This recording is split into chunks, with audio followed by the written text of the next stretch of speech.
A final question to you before it goes over. I know you're determined to continue your advocacy for all the other human rights defenders left behind. What message would you send to the states here today?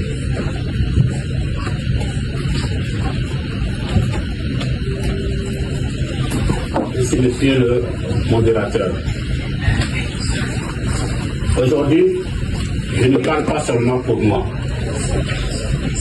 Je parle au nom de ceux qui restent détenus à la prison civile de Londres. Je parle au nom de ceux qui sont détenus au secret. Je parle au nom de ceux qui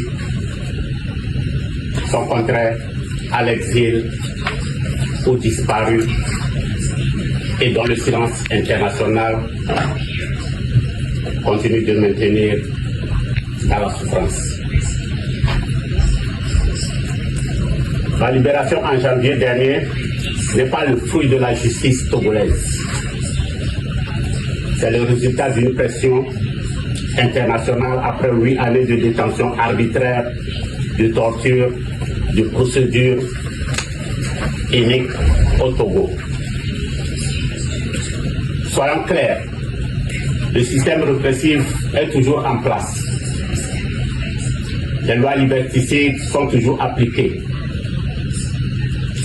Les défenseurs sont encore en prison aujourd'hui même.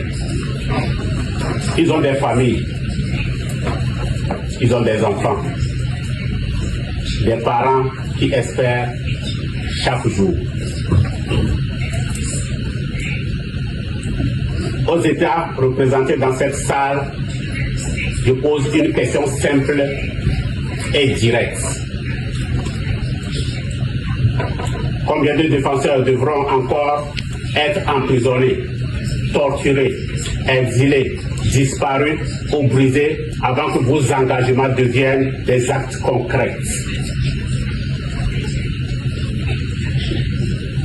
Le Togo a ignoré les avis du groupe de travail sur la détention arbitraire. Le Togo a ignoré les décisions de la Cour de justice de la CEDEAO. Le Togo a ignoré les appels répétés des procédures spéciales. Le Togo a ignoré la résolution du Parlement européen exigeant ma libération immédiate et la fin des arrestations et détentions arbitraires. Et pourtant, aucune sanction, aucune conséquence, rien n'a suivi. Les libérations conditionnelles sous menace de réincarcération ne sont pas des solutions. Aujourd'hui, j'exige de votre part la nomination publique des violations, la libération immédiate et inconditionnelle de tous les défenseurs, la réparation intégrale et la conditionnalité de toute coopération avec le Togo au respect des droits humains. Ma présence ici est un avertissement clair.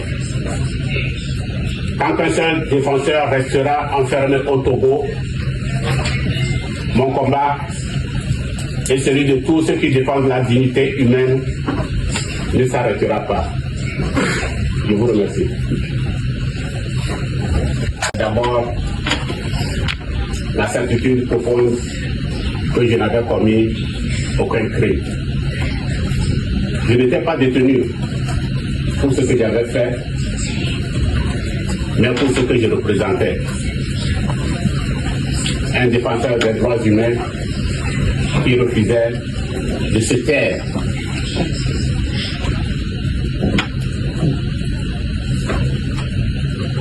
Ensuite, il y a la responsabilité morale.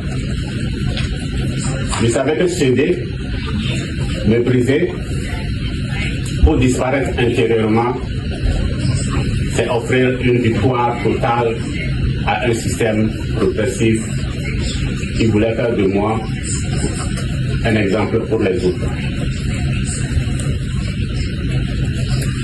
Soyons honnêtes, il y a des moments où l'on ne tient plus par espoir.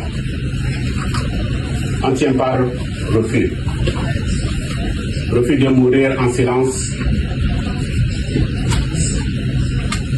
Refus de devenir invisible. Refus de laisser la torture décider de qui l'on est. Permettez-moi d'être très clair. Si certains doutent des mécanismes onusiens de protection,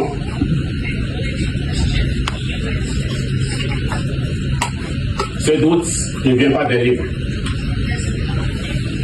Il vient des cellules de torture, des salles de prison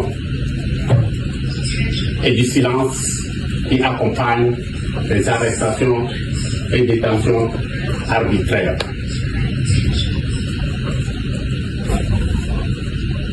J'ai passé 8 années en détention au Togo, subissant torture, isolement, mauvais traitement et délit de soins.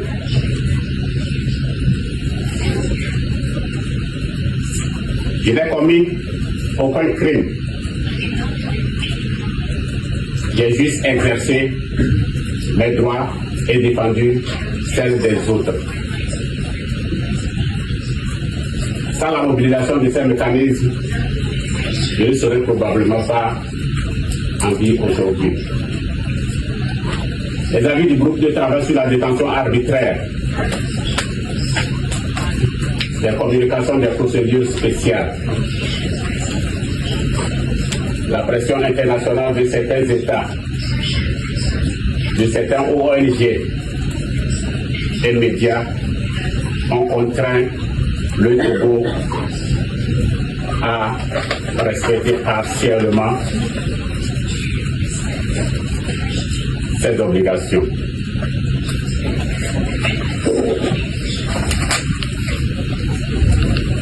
Permettez-moi d'être clair avec une responsabilité. Les mécanismes de protection sont essentiels. Et dans mon cas, leur mobilisation ont compté. Mais il faut avoir le courage de le dire. Pour beaucoup, ces mécanismes sont intervenus trop tard. Pendant que les procédures suivaient leur rythme institutionnel, les défenseurs ont vu leur santé se dégrader. Certains ont été contraints à l'exil et d'autres ont disparu.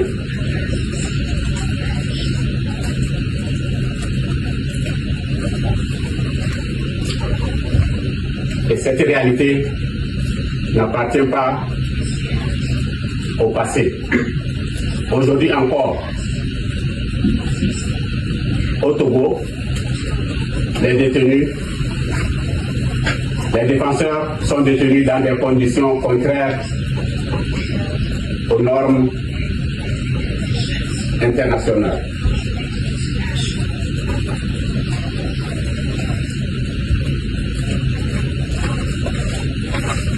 La question n'est pas celle de l'utilité des mécanismes.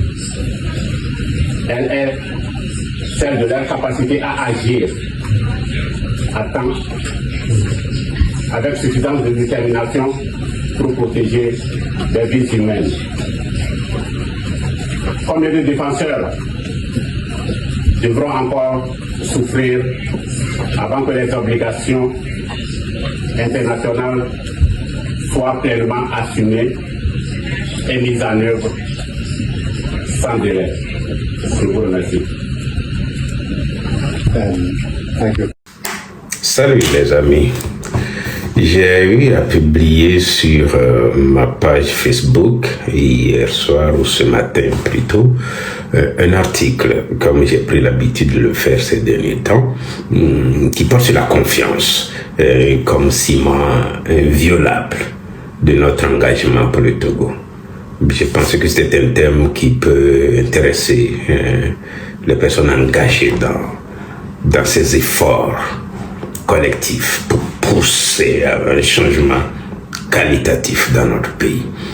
Alors, un certain nombre d'amis m'ont contacté pour dire que le thème était vraiment intéressant et que ce serait été bon si je pouvais plutôt prendre le sujet pour en faire une vidéo pour que ce contenu puisse toucher encore plus de gens. Eh bien, je vais donc me jeter à l'eau. La confiance dans le contexte de la lutte du peuple est un élément moteur parce que il est important qu'on soit seul ou en groupe de reconnaître les motivations internes qui fondent notre participation à la lutte du peuple. Notre engagement, et j'écrivais dans l'article que cet engagement pour le Togo, c'est une démarche profonde qui est avant tout personnelle et qui procède de notre compréhension de notre société. Et la confiance comme élément de soubassement devrait contribuer à confirmer ou non la validité de cet engagement-là. Alors j'ai postulé que cette confiance-là devrait se voir à 3 niveaux. D'abord, la confiance en soi.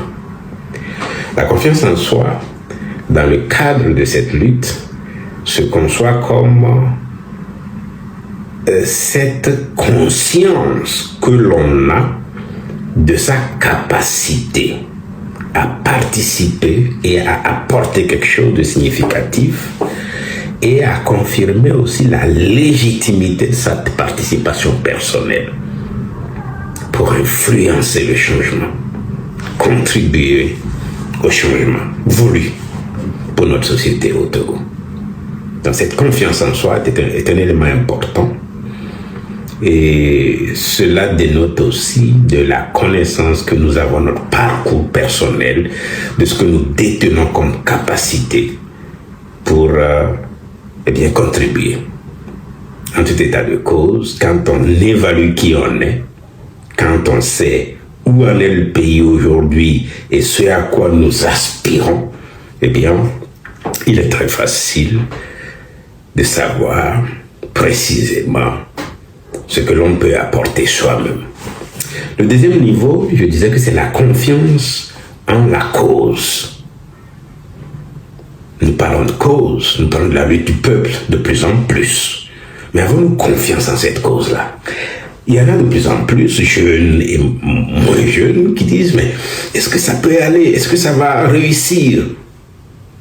La confiance en la cause, je disais que c'est une boussole morale. Entendez que il faut nécessairement que l'on soit convaincu de la justesse de la lutte du peuple, la conviction absolue que l'on a que cette lutte-là est l'effort qui mérite d'être mené pour que le meilleur que nous voulons pour notre pays puisse advenir. Avoir confiance en la cause revient donc à considérer qu'on a tous les éléments réunis qui prouvent que la lutte en question mérite d'être menée. Pourquoi nous engageons-nous pour le Togo? Pourquoi voulons-nous que ça change? Pourquoi voulons-nous que cette gouvernance claudicante, incarnée par la gouvernance donc de Faure-Gnassingbé, que cette gouvernance-là, on y mette fin pour remplacer cela par autre chose. Donc la confiance à la cause, c'est cette détermination de ce que les Togolais, le peuple togolais mérite qu'on s'engage, qu'on lutte pour lui, pour sa libération, pour un mieux-être sur la terre de nos aïeux. Le troisième niveau, la dernière considération de confiance, c'est la confiance aux autres. Mais personne seul ne peut rien, aucune association seule ne peut rien, aucun parti seul ne peut rien. La confiance aux autres revient à considérer que cette lutte se veut collective. C'est le lien vital, donc, que l'on tisse en coordonnant les actions collectivement avec celles des autres, de manière à ce que les objectifs que nous visons puissent être atteints. Il y a donc des valeurs partagées que nous avons. En nous engageant pour le Togo, eh bien, on fait de sorte que ces valeurs-là puissent triompher. C'est ça la confiance aux autres. Cela suppose qu'on identifie des personnes et des groupes et on évalue leur niveau d'engagement, les valeurs que ces personnes proposent et on réconcilie cela avec les valeurs qu'on a soi-même. Voilà ces 3 niveaux de confiance que j'ai cru utile de promouvoir en notre sein de manière à ce que quand on s'engage pour le Togo, on sache pourquoi on le fait, à quoi l'on veut parvenir et pourquoi il faut absolument que cela marche. Merci de votre attention.